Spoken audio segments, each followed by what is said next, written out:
परिवार सूत्र चतुर्थ अध्याय भाग 2 मेरु प्रदक्षिणा नित्य गत्यो नृलोके। सूत्रार्थ उक्त 5 ज्योतिषिक देव मनुष्य लोक में हमेशा गतिशील रहते हुए मेरु पर्वत की प्रदक्षिणा लगाते हैं। विवेचन मनुष्य लोक के ज्योतिषिक देव कम से कम 1121 योजन दूर रहकर निरंतर मेरु पर्वत के चारों ओर भ्रमण करते रहते हैं। अढ़ाई द्वीप में कुल 132 सूर्य और 132 चंद्र निरंतर 5 मेरु पर्वतों की प्रदक्षिणा दे रहे हैं, जिनका विवरण पहले किया जा चुका है। एक सूर्य और चंद्र का परिवार 28 नक्षत्र, 88 ग्रह और 66,975 कोटि की तारों का होता है। यद्यपि सूर्य चंद्र आदि के विमान स्वयं ही स्वभावतः अपने अपने मंडल में घूमते रहते हैं, तथापि उनके अभियोगिक देव तथाविध नामकरण के उदय से स्व समान जाति में अपनी कीर्ति कला प्रकट करने के लिए कुछ देव उन विमानों को उठाते हैं। सामने के भाग में सिंहाकृति, दाहिने गजाकृति, पीछे ऋषभकृति और बाएं अश्वाकृति वाले देव विमान को उठाकर चलते रहते हैं। तत्कृत काल विभाग। सूत्रार्थ उन गतिशील ज्योतिषकों के द्वारा काल का विभाग हुआ है। विवेचन ज्योतिषक देवों के भ्रमण से काल का विभाग होता है। समय, सूर्य, मुहूर्त, अहोरात्र, पक्ष, मास, वर्ष, अतीत, अनागत, वर्तमान, संख्यात, असंख्यात आदि अनेक प्रकार के काल व्यवहार मनुष्य लोक के ही होते हैं। सूर्य चंद्र के परिभ्रमण से धरती पर दिन रात, सर्दी गर्मी आदि पड़ती है। समय, घंटा, मिनट, सेकंड आदि का व्यवहार होता है। ग्रह नक्षत्रों के साथ चंद्रमा के योग से प्राणियों के शुभाशुभ कर्म प्रभावित होते हैं। बहिस्वस्थिता। सूत्रार्थ मनुष्य लोक के बाहर के ज्योतिषिक देव स्थिर होते हैं। विवेचन अढ़ाई द्वीप के बाहर असंख्य द्वीप और समुद्रों में ज्योतिषिक देव सदा स्थिर रहते हैं, क्योंकि उनके विमान स्वभावतः एक स्थान पर स्थिर रहते हैं। इसी कारण वहाँ समय, मुहूर्त, घड़ी, दिन रात आदि काल व्यवहार नहीं होता। वहाँ जहाँ रात्रि है सदा रात्रि एवं जहाँ दिन है वहाँ सदा दिन ही रहता है। ज्योतिष देव अढ़ाई द्वीप में सूर्य चंद्र ग्रह नक्षत्र तारा। अढ़ाई द्वीप के बाहर असंख्यात सूर्य चंद्र ग्रह नक्षत्र तारा। 132 चंद्र 132 सूर्य निरंतर गतिशील है, मेरु पर्वत की प्रदक्षिणा देते हैं। अढ़ाई द्वीप के बाहर हमेशा स्थिर रहते हैं। अढ़ाई द्वीप में व्यवहार काल विभाग के हेतु है, अढ़ाई द्वीप के बाहर व्यवहार काल के विभाग हेतु नहीं है। वैमानिक देवों का वर्णन। वैमानिका। सूत्रार्थ विमानों में रहने वाले देव वैमानिक है। कल्पोपन्ना कल्पातीताश्च। वैमानिक देव 2 प्रकार के हैं, कल्पोपन्न और कल्पातीत। ऊपरी। सूत्रार्थ समस्त वैमानिक देव एवं साथ न रहते हुए एक दूसरे से ऊपर स्थित है। कल्पोपन्न और कल्पातीत देवों के विमान क्रमशः ऊपर है। सौधर्मेशान सानंद कुमार महेंद्र ब्रह्मलोक लांतक महाशुक्र सहस्रारेशमानत प्राणत्यो रारणोच्युत्यो नर्व सुग्रवे केशु विजय वैजयंत जयंता पराजितेषु सर्वार्थ सिद्धे च। सूत्रार्थ सौधर्म ईशान सनत कुमार महेंद्र ब्रह्मलोक लांतक महाशुक्र सहस्रार आनंद प्राणत आरण अच्युत नवग्रह विजय वैजयंत जयंत पराजित और सर्वार्थ सिद्ध में वैमानिक देव रहते हैं। विवेचन सूत्र 17 से 20 तक वैमानिक देवों के निवास की चर्चा की गई है। समतल भूमि से 900 योजन ऊपर से ऊर्ध्वर लोक शुरू होता है, यानी वैमानिक देवलोक। विमानों में रहने के कारण ये देव वैमानिक कहलाते हैं। वैसे ये नाम पारिभाषिक है, क्योंकि अन्य जाति के देव भी विमान में रहते हैं। वैमानिक देवों की विमानों की ये विशेषता है कि वे अतिशय पुण्य के फल स्वरूप प्राप्त होते हैं। उनमें निवास करने वाले देव भी विशेष पुण्यवान होते हैं। जैसे मकान में मंजिल होती है, उसी प्रकार देवलोक में प्रतर होते हैं। मंजिलों में कमरों की तरह प्रतरों में विमान होते हैं। वैमानिक देव 2 प्रकार के होते हैं, कल्पोपन्न और कल्पातीत। कल्प में अर्थात जहाँ इंद्र, सामानिक मंत्री आदि की व्यवस्था है और उनमें उत्पन्न होने वाले देव कल्पोपन्न। ऐसे व्यवस्था 12वें देवलोक तक है, जहाँ इंद्र, सामानिक मंत्री आदि की भेद रेखा नहीं है, सभी देव समान है, वे कल्पातीत कहलाते हैं। 9 ग्रव्यक और 5 अनुत्तर विमानों के देव कल्पातीत है। ये सभी देव इंद्रवत होते हैं, अतः वे महामिंद्र कहलाते हैं। ये समस्त वैमानिक देव न तो एक स्थान में और न तिरछे हैं, किंतु एक दूसरे के ऊपर स्थित है। 1-2 देवलोक कनोदधि के आधार पर, 3, 4, 5 देवलोक धनवाद के आधार पर, 6, 7, 8वां देवलोक धनोदधि और धनवाद के आधार पर। इसके ऊपर सभी देवलोक के विमान आकाश के आधार पर टिके हुए हैं।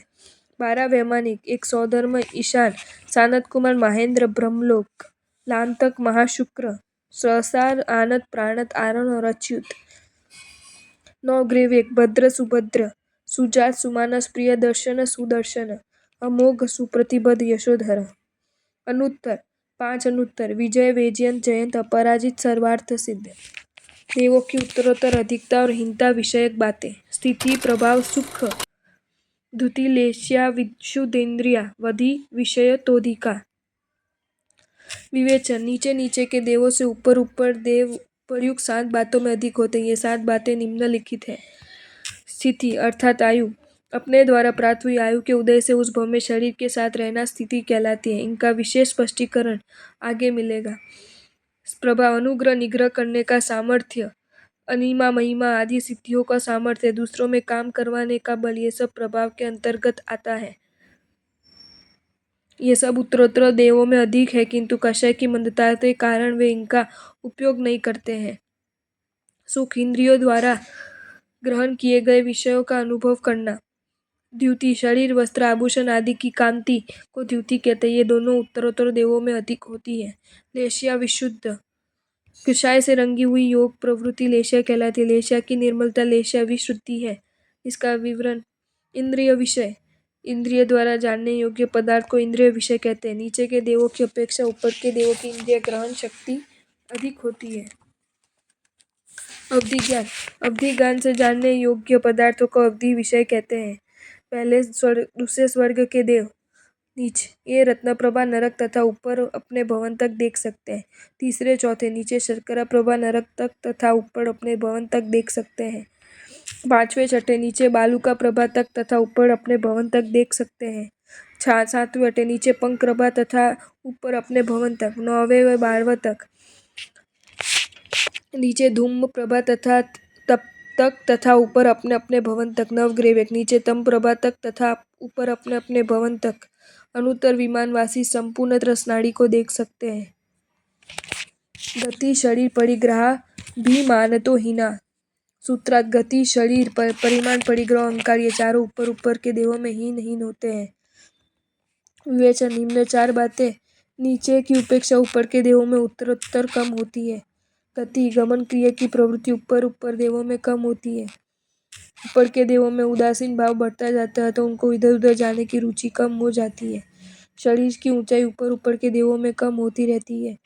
पहले देवलोक पहला दूसरा शरीर 7 हाथ, तीसरे चौथे 6 हाथ, पांचवें छठे 5 हाथ, 7वें 8वें 4 हाथ, 9 से 12वें तक 3 हाथ, 9 ग्रीवेक 2 हाथ। अनुत्तर विमानवासी 1 हाथ का शरीर होता है। परिग्रह, परिग्रह अर्थात आसक्ति, ऊपर ऊपर देवलोक में विमानों की संख्या भी कम है और उनका परिग्रह आसक्ति भी कम हो जाता है। अभिमान, अभिमान अर्थात अहंकार।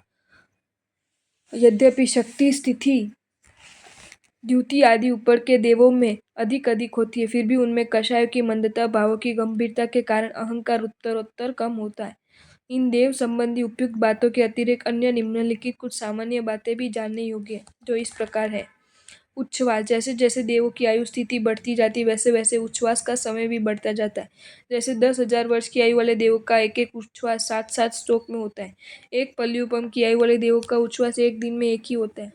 सागरोपम की आयु वाले देवों जितने सागरोपम की आयु हो उतने पक्ष में 15 दिन उनका एक उच्छ्वास होता है।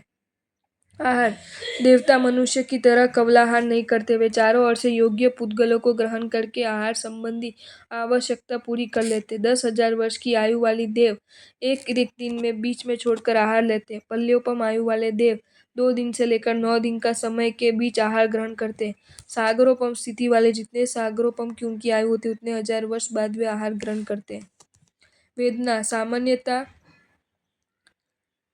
देवों को साता वेदनीय कर्म का ही उदय होता रहता है, इसलिए वे साता का ही अनुभव करते हैं। कभी असाता अवेदनीय का उदय हो भी जाए तो वह अंतर्मुहूर्त से ज्यादा नहीं रहता। उपपात, उपपात अर्थात उत्पन्न होना, देवों के जन्म लेने को उपपात कहा जाता है। सम्यक दृष्टि साधु सर्वार्थ सिद्ध तक उत्पन्न हो सकते हैं। 14 पूर्वधारी साधु 5वें देवलोक अर्थात ब्रह्मलोक से सर्वार्थ सिद्ध तक। मिथ्या दृष्टि साधु 9 ग्रीवेक तक। अन्य लिंग मिथ्या दृष्टि साधु 12वें देवलोक तक।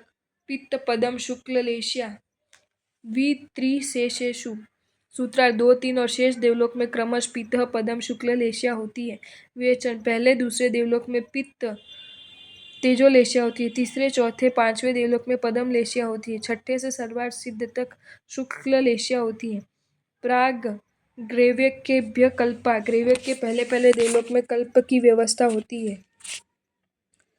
लोकांतिक देवों का वर्णन ब्रह्मलोक टीका सूत्रार्थ लोकांतिक देवों का निवास स्थान पांचवा ब्रह्मलोक है। सारस्वतादित्य वन्हि अरुण गर्दत्य तुषिता व्याभाद मरुतोष्टिका सूत्रार्थ लोकांतिक देव 9 प्रकार के सारस्वत, आदित्य, वन्हि, अरुण, गर्दोतय, तुषित, अव्यभात, मरुत और अरिष्ट। विवेचन उपर्युक्त सूत्रों में लोकांतिक देवों का निवास स्थान तथा अनेक प्रकार बताए गए हैं। पांचवें देवलोक का दक्षिण दिशा में असंख्यात योजन की 8 कृष्ण राजी है। कृष्ण अर्थात काला पाषाण रूप, राजी अर्थात शिलाएं। ये कृष्ण राजी काले रत्नों की बनी हुई है। इनके नाम इस प्रकार है: कृष्ण राजी, मेघराजी, मघा, माधव, वातपड़िक्षोभा, देवपड़िदा और देवपड़िक्षोभा। इन 8 कृष्ण राज्यों के 8 खाली जगहों में 8 लोकांतिक देवों के विमान हैं और एक विमान बीच में। सब मिलाकर कुल 9 लोकांतिक देवों के विमान आवास है। इन विमान में रहने वाले क्रमश देवों के नाम क्रमश सारस्वत, आदित्य, वन्हि, अरुण, गर्दोतय, तुषित, अव्याभोत, मरुत और अरिष्ट है। इन लोकांतिक देवों के स्वामी सम्यक दृष्टि तथा एक भवावतारी होते हैं। लोक का शीघ्र ही अंत करने वाले इनमें से लोकांतिक देव कहते हैं। ये देव तीर्थंकर जब दीक्षा लेने का विचार करते हैं तब वहां पर अपने जीत व्यवहार के अनुसार आकर उनसे धर्मतीर्थ प्रवर्तन की प्रार्थना करते हैं।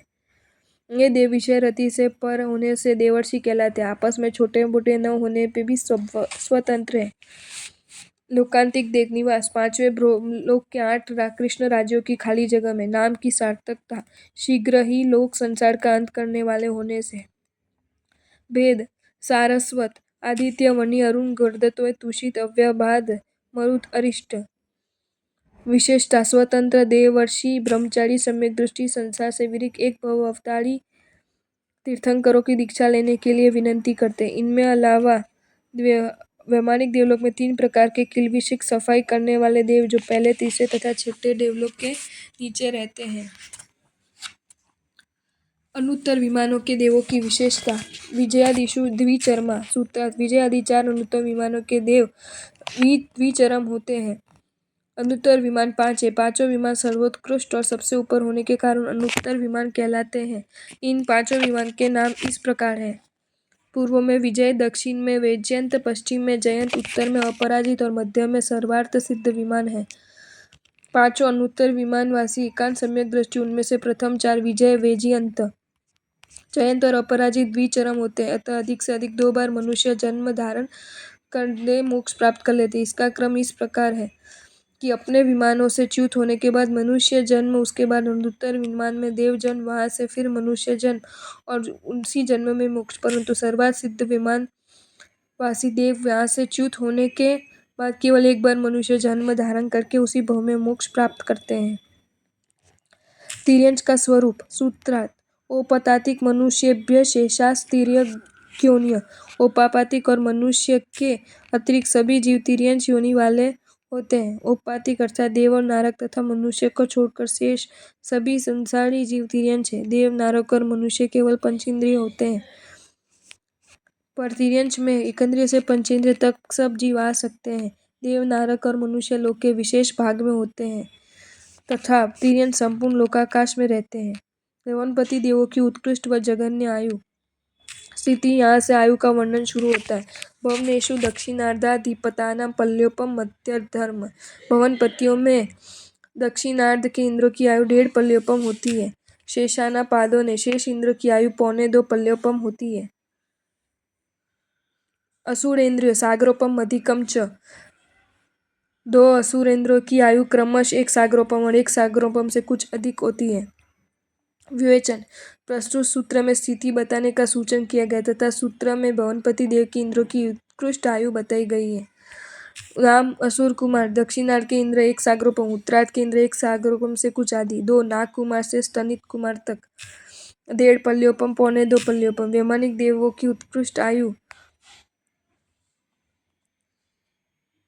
स्वधर्मादिषु यथाक्रमम् सूत्रा सौदर्म आदि देवलोक में देवों की आयु क्रमश होती है।